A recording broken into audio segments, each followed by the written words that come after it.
This is a tutorial for the Project Management Google Sheets for Habitat for Humanity. So first thing, you want to go to your Google Drive and open up the Habitat for Humanity Project Management folder. Under this folder is the Build Site folder and the Rehab Project folder. Each of these have templates for the designated build sites and rehab projects. So first off, we'll go into the build sites. So double click the build site. What should come up is the template for the build sites along with any previously created timelines. So first thing you want to do to make a copy of the template is right click the Habitat for Humanity build site template and then go to make a copy. A copy should appear and you can double click this. Once it is opened, you can rename the project to whatever the build site you are working on. So we'll use Auburn as the example. So the basics of this Google Sheets is there are two tabs, one for the editing sheet and one for the Gantt chart. The only tab that you should edit is the editing sheet. The Gantt chart is basically a copy of the editing sheet and should update on its own. So the first thing you want to do is edit the build site. So you click on the build site box and you enter the build site you desire. So Auburn in this situation. Then you go to the start date and enter the start date. We'll say January 1st, 2016. And then you can create an end date. We'll say December 1st, 2016. So what this does is if you go to the Gantt chart, it creates a starting date on the Gantt chart and it highlights up to today's date in green. It also creates red bars over the dates that are past your end date. So this will allow you to see when exactly the project ends. So then you can go back to the editing sheet, and the first thing you want to do is update the phases if you would like different phases. So you can click on these blue boxes and you can update the phase by highlighting the text at the top, hitting delete, and entering the phase you would like. So I'm going to keep the phases the same, and the next thing you want to do is enter in the tasks. So the first task we'll call task 1. You enter under the first phase. Then you can enter a start date, which we can say is January 1st. Next, you would like to enter a duration. So this is in weeks. So if the task takes 2 weeks, you enter 2 in the duration column. This will automatically change the end date and it updates with the Gantt chart. So if you go to Gantt chart, you can see that the task takes up to this second week, January 15th. Next, when you go back to the editing sheet, you can enter in a second task. So then you can link the start date to the end date of the first task if it precedes the first task. So how you do this is you click on the box for start, you hit equals, and then click on the end date of the desired task that you want it to proceed. And then you hit enter. And then you can put in a duration for this task as well. So what this does is if the first task takes 3 weeks instead of 2 weeks, the second task changes to start when the first task ends. The other columns that you can edit are the delay columns, low volunteer days, and inclement weather days. So what the delay column does is if there is a delay, you can enter the length of it. So if the delay is 1 week, you enter 1 into this category. So when you update the delay column, it automatically changes the end date of the task. So adding 1 to the delay column adds a week to the end date of the first task. The next column, low volunteer days, is in order to record those days that there are not many volunteers on site. So this is able to show you when you do not have enough people to do the work you needed, and it sets back the project a day or two. So what you do is, if there was 2 days that you had low volunteers, you enter a 2 into this box. It moves the task back by 2 days, and it helps you record why you may have setbacks on the site. Inclement weather days does the same thing. So under this category, if you had 3 snow days that you couldn't work, you enter a 3. And this moves the end date of this task back by 3 days. The last category under task 1 is work done by. So this is where you enter in a group or company that may come in and do work that volunteers can't. So say task 1 is electrical. The electrical can't be done by volunteers, so it has to be done by an outside group. So say a technical high school comes in to do the electrical. You can type in technical high school and hit enter. And now you know who is doing that work and the date in which you need to have this company or group come in to complete it. So one thing you do not want to edit is the end column.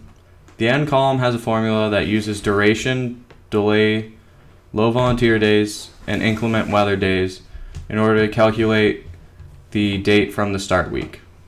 So once all your tasks are entered into the sheet, you can go to the Gantt chart. The Gantt chart will show you a detailed schedule for your project. There's a key to the Gantt chart towards the bottom of the screen. The yellow shows that there is more than 2 weeks left till the end date of the project. The orange shows that there is between 2 weeks and 1 week left, and the red shows that the end date of the project falls on this week. So once a task is finished, you can go to the editing sheet, and under the done category on the left side, you can place a D next to the finished tasks. Once you enter in the task that you want to be finished, a done in all caps should appear on the right side of the screen.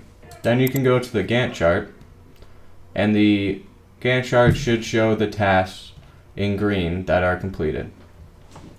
This allows you to visually track the progress of the build through the Gantt chart. Another feature in the editing sheet is vacation weeks. As you can see in the bottom left, there are slots to add vacation weeks.